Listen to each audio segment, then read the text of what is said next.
with great pleasure and privilege to welcome to Strigom Julia Krajewski, gold medal winning, Tokyo gold medal winning. I mean, you're on top of the world. What's it like? What's the view like from the very, very top? Reigning Olympic champion. Well, it's been a couple of years now, 3 years almost, and I mean, it's difficult to get to the top. It's even more difficult to stay at the top. I think I've had my fair shares of ups and downs, so I know how it feels to be at the top. I know how it feels to not be quite there. I mean, it's nice, but I think in the end it all comes down to what you really enjoy to do. For me, it's not about winning every weekend. It's about riding my horses, and I think with that mindset, I also approach every competition. I'm not sad if I didn't win on a weekend, so that makes my life more easy. But your horses love you for it as well, because it's a hell of a game, and we see what you do with your horses. And I think of one of my favourite moments here in Strigom, going back to 2016, watching Chipmunk going up the centre line, and you delivered that day on his first 4-star win, and that horse, you brought him to the very, very top, and look where he is now with your foundation. And I think it is that, getting that foundation from you, I think it is just a beautiful, beautiful picture. We have a fair fence to talk through here, 9A, B and C. Talk us through. Yeah, we have fence 9A, B and C, which is in the 4-star short and 4-star long. It's still fairly in the beginning, but we had a couple of nice jumps to get the horses going, but it's really the first technical question we have. You can see from where I'm standing, this MIM jump is quite decent.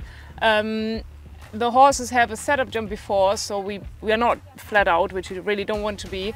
The horses will have to do a proper jump because it's high, but you want to make sure that they are balanced and you don't want to rush into the jump. Then they will probably land quite far.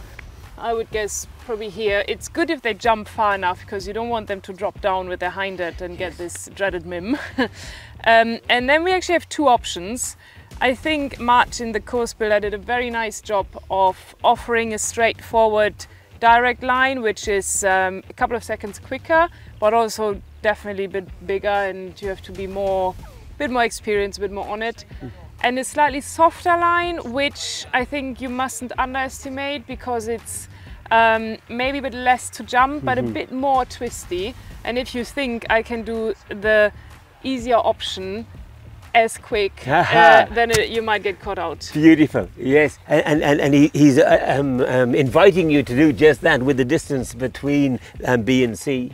And but a fall of ground, first of all, the horse is going to be well on the forehand coming down, and B looks beefy from here. Yeah, I think what Martin likes to build is a little bit forward distances, which is good for me and my horse because he's a very big horse, and it's normally more easy to just go a bit with the flow. And he doesn't want us to start pulling here. I think he wants us to be balanced, jump in, then you probably land here. Then you mustn't do the mistake of going in too early. You want to have a little bit of a turn.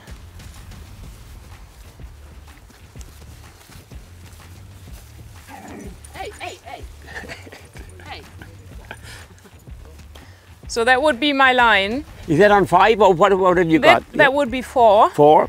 But assuming they jump in nicely and you straight away with the first stride get a nice forward stride. What could happen here? They land a bit short. You're not quite sure that the horse picks up the line and knows where to go. That's very important that they get the head up and say, okay, I go forward. You do have an option to do 5. I mean, it's a bit of a downhill, uphill line. You never really know how will the horse cover the ground. I think there will be also people doing 5, definitely.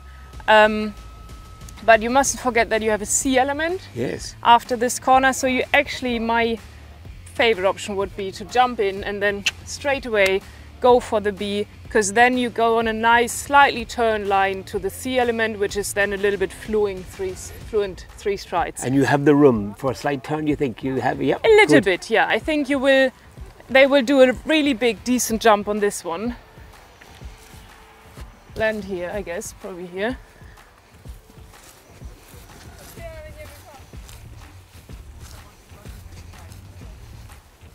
And then if you go on the 3 strides, a little bit positive, but without pushing them too much, you should be just here for the C element.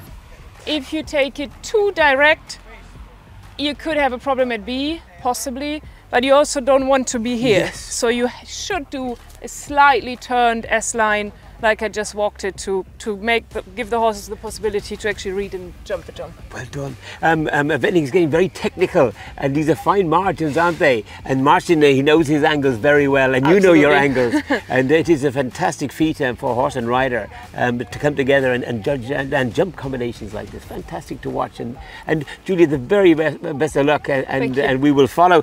Your horse first time out at 4-star level. Yeah, first time 4-star. I mean, he's jumped many corners and everything, but it's 4-star is then just, it's up to height and it's quick, and you've got these 4 and 3 strides distances, which you usually don't have at 3-star level. So he might be fine doing the direct line. Maybe I will take the longer road, we will see. But yeah, I think Martin is really good at building these technical lines, and usually if you get it right and you have your horse well educated, it's really good to ride. He doesn't do unfair things. Excellent. Listen, the best of luck, Julia, and we will be following you closely. Many thanks. Thank you.